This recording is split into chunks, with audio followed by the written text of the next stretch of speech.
Assalamualaikum. Apa kabar semua? Semoga sehat selalu, rezeki lancar, dan tetap semangat ya. Ciri orang yang bijaksana adalah memanfaatkan alam secara berkelangsungan, ikut melestarikan alam, serta menjaga kebersihannya. Turbidity atau turbiditas adalah tingkat kekeruhan dalam air. Definisi turbidity: keadaan di mana transparansi suatu zat cair berkurang akibat kehadiran zat-zat tak terlarut atau suspended solid. Kekeruhan bukan merupakan ukuran langsung dari partikel-partikel tersuspensi, melainkan suatu ukuran bagaimana partikel menghamburkan cahaya.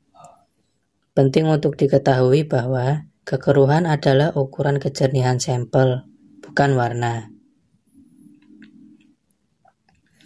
Penyebab turbidity: yang pertama, ada partikel organik, contohnya adalah alga, mikroorganisme. Yang kedua, partikel anorganik, contohnya adalah tanah liat, lumpur. Tujuan penetapan turbiditas air: produksi minuman dan pengolahan makanan. Dalam aplikasi air minum, nilai kekeruhan dapat memberikan indikasi keberadaan bakteri, patogen, atau partikel yang dapat melindungi organisme berbahaya dari proses desinfeksi. Kebutuhan industri: dalam proses industri, kekeruhan dapat menjadi bagian dari kontrol kualitas untuk memverifikasi efisiensi dalam pengolahan atau proses manufaktur. Instalasi pengolahan air minum. Oleh karena itu, pengukuran kekeruhan sangat berguna untuk instalasi pengolahan air untuk memastikan kebersihannya.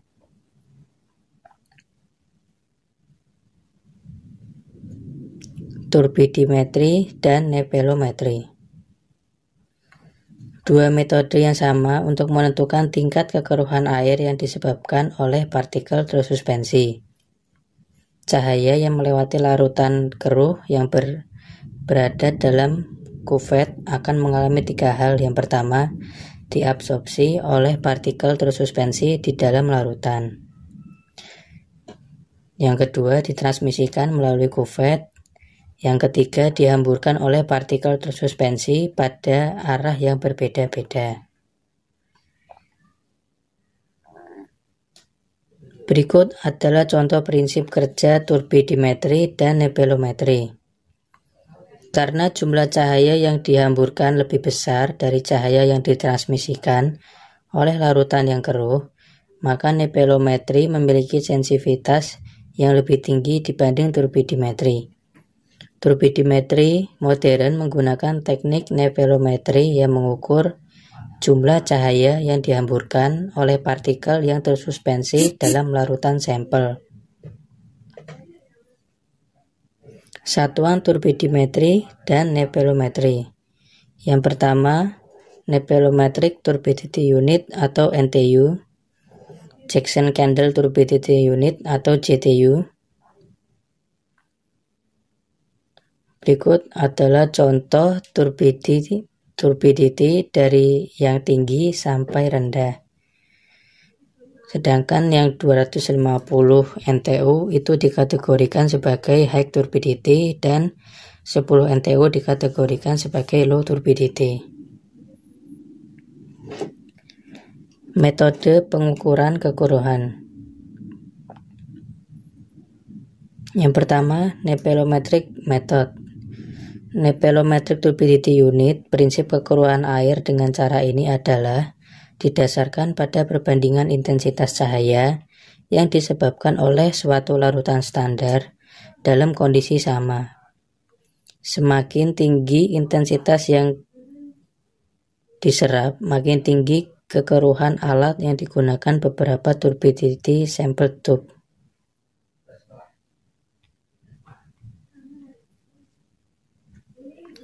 Yang kedua, visual method. Yang dimaksud visual method adalah Pengukuran kekeruhan air dengan menggunakan candle turbidimeter. Prinsip pengukuran adalah didasarkan pada panjangnya cahaya melalui suatu suspensi yang dihitung tepat pada saat bayangan nyala lilin atau candle hilang. Makin panjang jalan candle turbidimeter botol untuk membandingkan kekeruhan secara visual. Yang ketiga, turbiditer Huygens. Turbiditer Huygens digunakan untuk mengukur kekeruhan 0-15 unit. Prinsip kerjanya adalah penerangan efek Tyndall. Dalam penyusunan sumber cahaya terhadap sampel air, dalam hal ini tidak digunakan suspensi standar. Berikut adalah contoh alat ukur Nephelometric Turbidity Meter.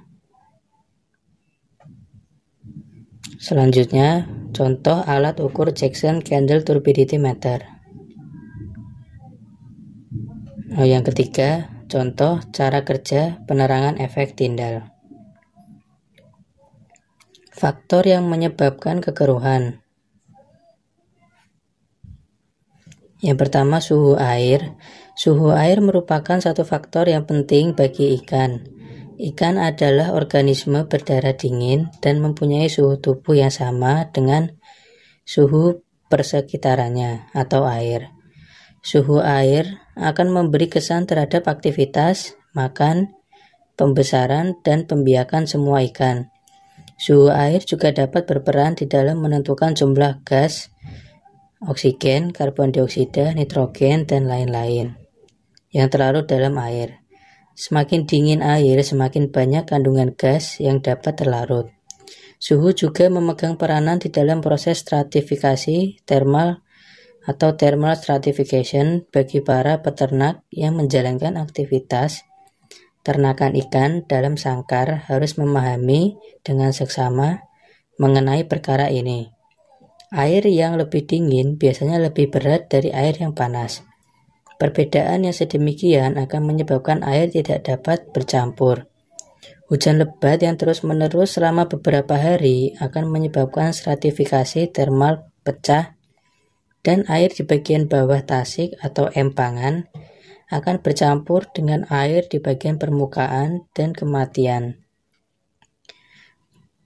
massal akan terjadi. Kandungan suhu yang ideal untuk usaha budidaya ikan adalah 23-32 derajat Celcius. Yang kedua, ada oksigen terlarut. Oksigen terlarut adalah parameter kimia air yang terpenting di dalam alat ukur. Kandungan oksigen yang rendah akan mengakibatkan kematian ikan yang banyak. Secara langsung atau tidak langsung, seperti juga manusia, ikan memerlukan oksigen untuk proses respirasi atau bernafas. Jumlah oksigen yang diperlukan oleh ikan adalah bergantung kepada size atau ukuran, kadar makanan, tahap aktivitas, dan juga suhu. Anak ikan atau benih memerlukan jumlah oksigen yang lebih dibandingkan dengan ikan yang lebih besar, karena kadar metabolik anak ikan lebih tinggi. Yang ketiga, ada karbon dioksida. Jumlah kandungan CO2 pada tahap 10 mg per liter masih tidak mendatangkan kesan kepada kehidupan ikan jika pada masa yang sama kandungan oksigen di dalam air yang tinggi, air kolam yang mempunyai kadar penebaran ikan yang normal selalu mempunyai kandungan CO2 sekitar kurang dari 5 mg per liter.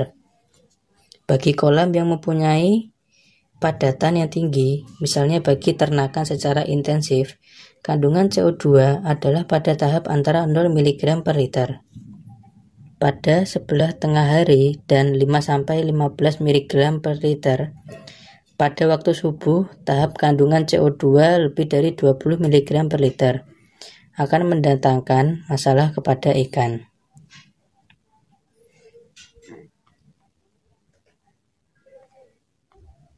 Yang keempat, ada blooming plankton.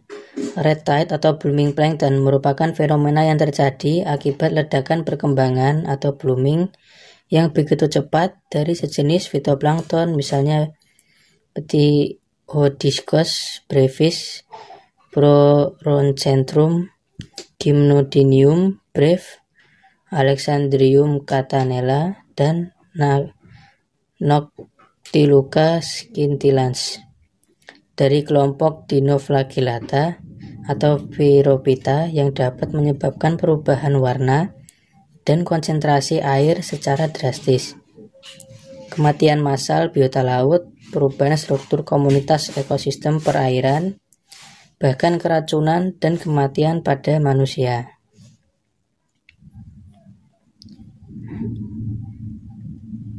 Yang kelima, ada limbah cair. Limbah cair merupakan air bekas yang sudah tidak terpakai lagi sebagai hasil dari berbagai kegiatan manusia sehari-hari. Air limbah domestik adalah air limbah yang bukan berasal dari kegiatan industri. Limbah biasanya dibuang ke alam, yaitu dalam tanah atau ke badan perairan. Apa dampak kekeruhan dalam ekosistem perairan?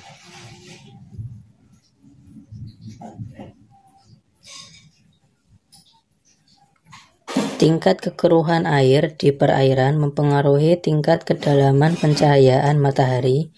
Semakin keruh suatu badan air, maka semakin menghambat sinar matahari masuk ke dalam air. Pengaruh tingkat pencahayaan matahari sangat besar pada metabolisme makhluk hidup di dalam air.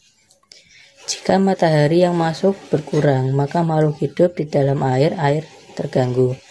Khususnya makhluk hidup yang pada kedalaman air tertentu, demikian pula sebaliknya.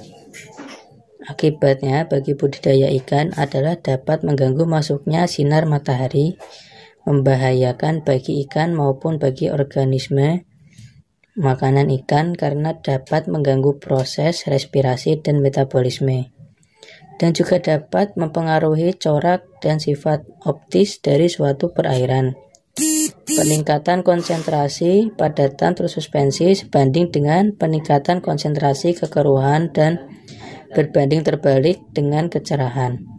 Keberadaan total padatan tersuspensi di perairan mempengaruhi intensitas cahaya matahari yang masuk ke dalam air, dan dampaknya bagi budidaya perairan adalah adanya absorpsi cahaya oleh air dan bahan-bahan terlarut. Pembiasan cahaya yang disebabkan oleh bahan-bahan yang melayang. Nilai kecerahan suatu perairan berhubungan erat dengan penetrasi cahaya matahari ke dalam badan air. Terima kasih. Bila ada pertanyaan, langsung ketik di kolom komentar ya. Wassalamualaikum warahmatullahi wabarakatuh.